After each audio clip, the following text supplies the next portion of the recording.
Welcome back to another episode of Creators Uncut.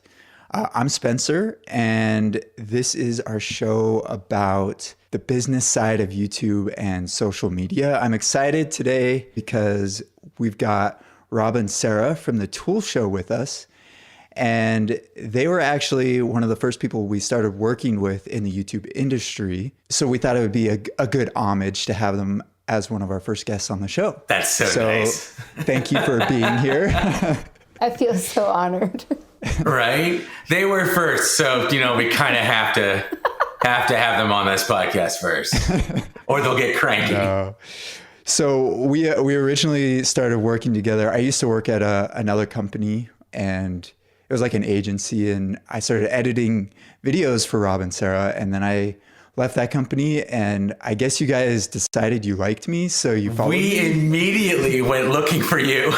I remember that distinctly. We had worked with this company to do the editing of our show, and that company specifically kind of passed us around, as those big companies do, to a bunch of different editors. And once we got matched up with you, you were so good at what you did. We worked so well with you that the day we found out you were gone, the first thing we did was we went to LinkedIn to find you and just say, what are you doing now?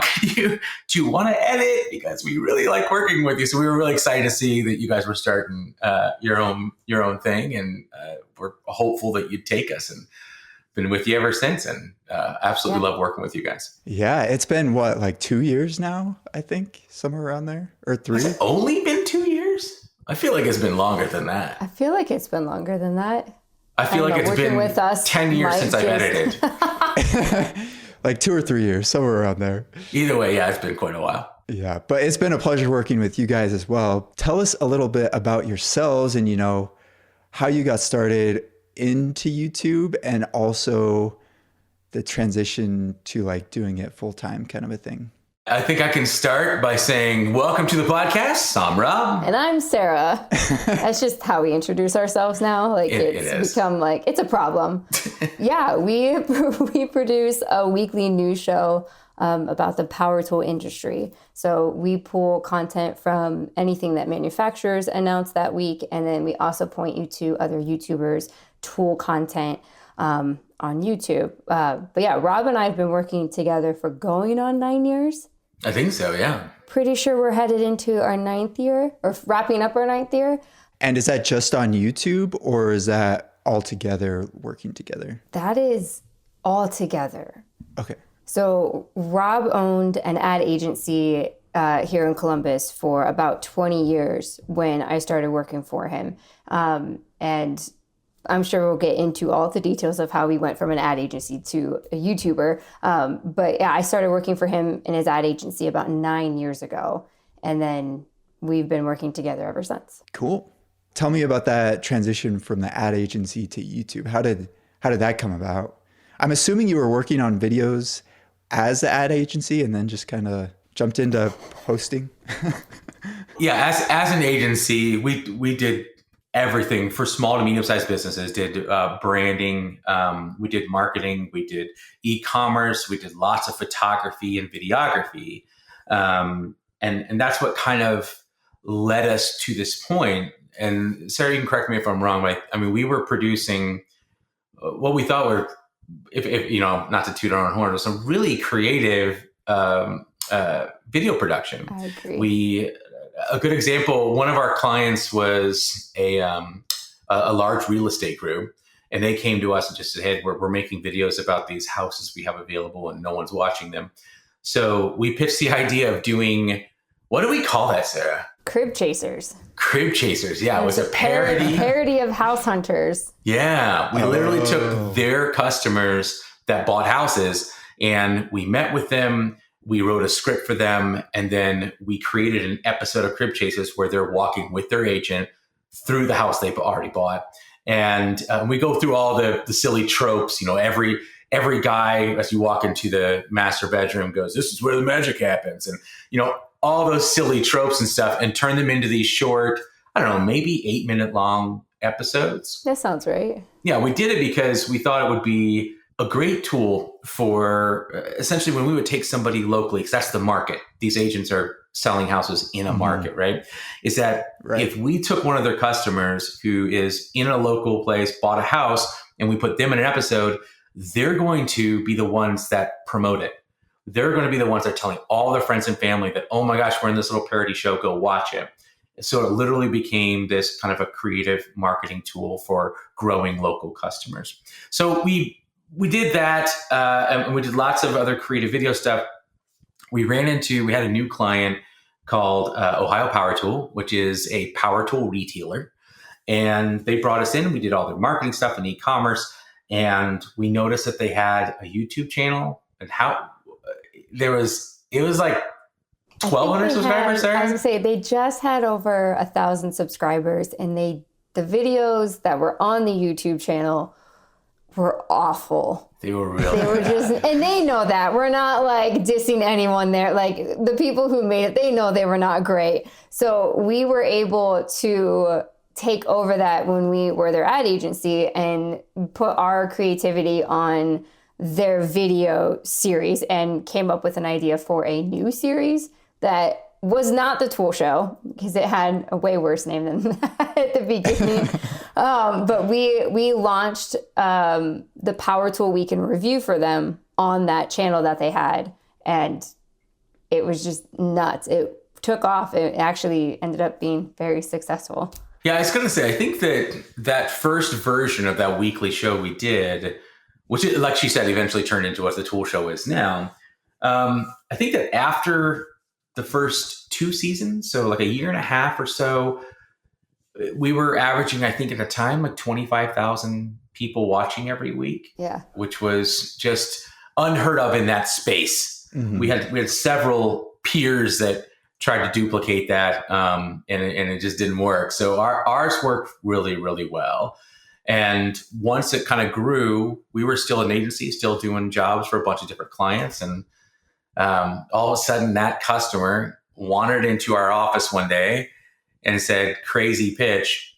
What do you guys say to closing your agency, firing all of your clients, and essentially taking their channel, breaking it off from their company, partnering with them, and turning it into a little YouTube empire and do that ourselves? And what did we say, Sarah? We laughed at him and told him no. Oh, really? Yeah. You told him no at the beginning? 100%. Oh, I did not there know was that. no Absolutely way not. we were going to do that. We had stability and clients that we spent years cultivating relationships with and had steady income. So there's no way we were going to give that up and be YouTubers. Like, that just sounded so absurd, and that risk was just astronomical. So yeah, we told him no, and he left our office. Do you know about like what year this was? Oh yeah, it was 2019. Oh, 2019. Oh, That's okay. right. Yeah, it's 5 years ago. Yep. Yeah. Yeah, we laughed at him and said, you're out of your mind. There's no way. I think we had maybe a dozen clients on retainer at the time, and some of them were very big, a couple universities, and we just loved our job. We loved making content. We were good at it, and our clients loved us. So why would quit you that throw to that be a away? YouTuber? So how did he convince you to do it? Well, because he was like, he didn't like no as an answer. And then on the way out the door was like, well, just like name your price. Like, what would it take? Like, I understand it's a huge risk, but like, I want to partner with you. So like, what would that look like? So several days went by, and we're sitting in the office working on some piece. And I'm like, I mean, he said, name your price.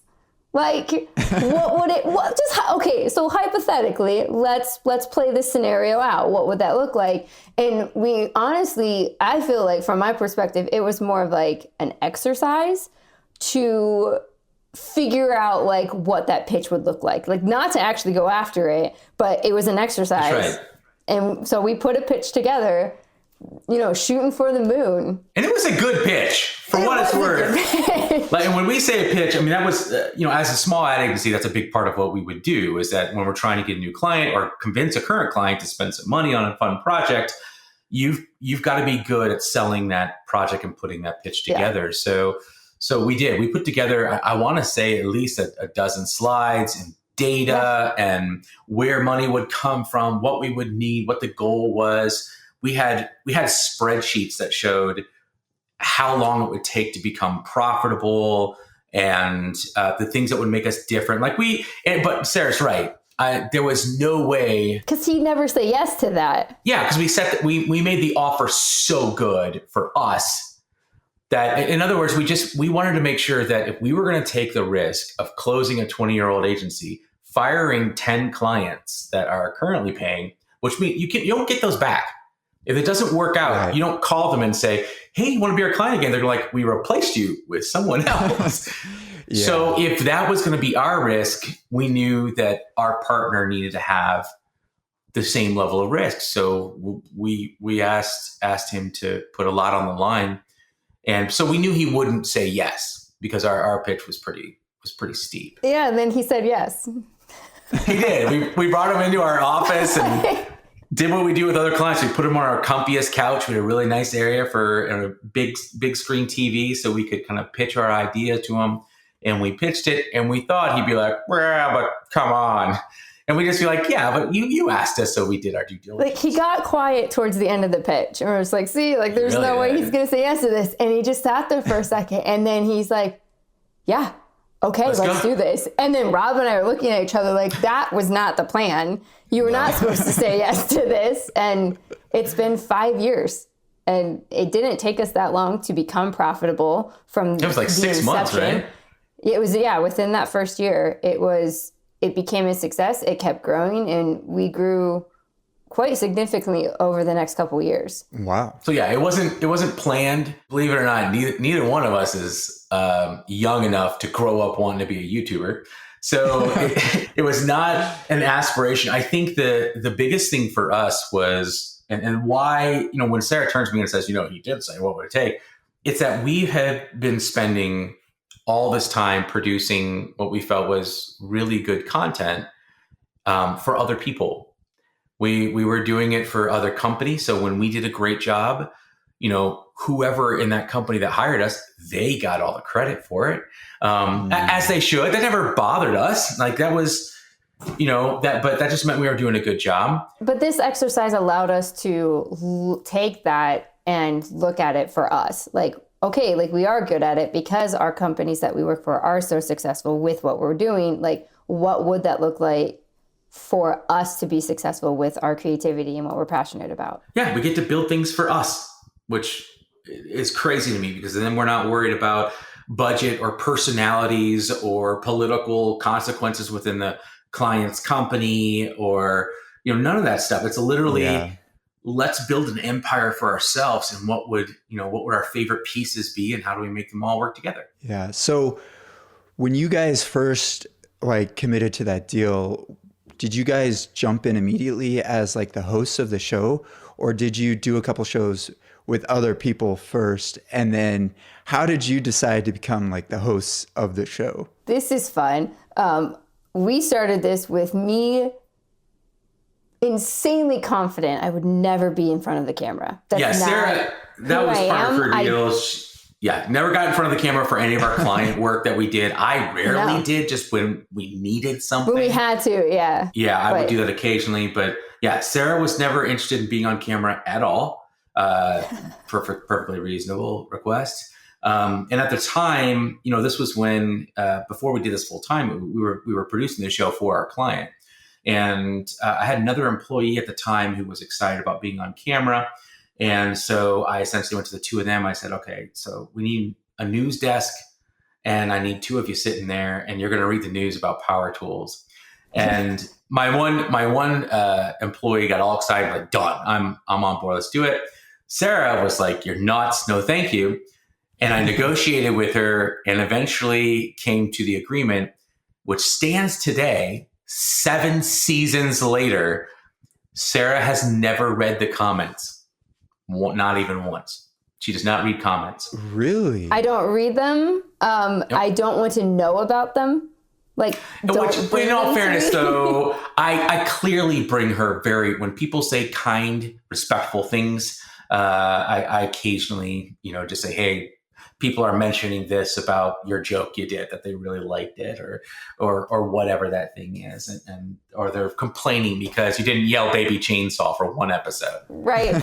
But my perspective was more of, as long as I was doing a good job for Rob, that was, and our client who we're working with, like, I don't care what anyone on the internet says, and I don't want that to shape how I go in to do my job every day. So I did not read any of the comments, with the only exception of, there was a section of time where I produced 9 shows by myself.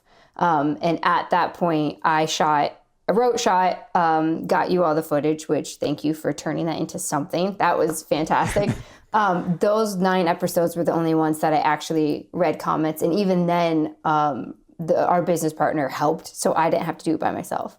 But yeah, I reluctantly got on camera. I did not want to be talent in any way, shape, or form in front of a camera.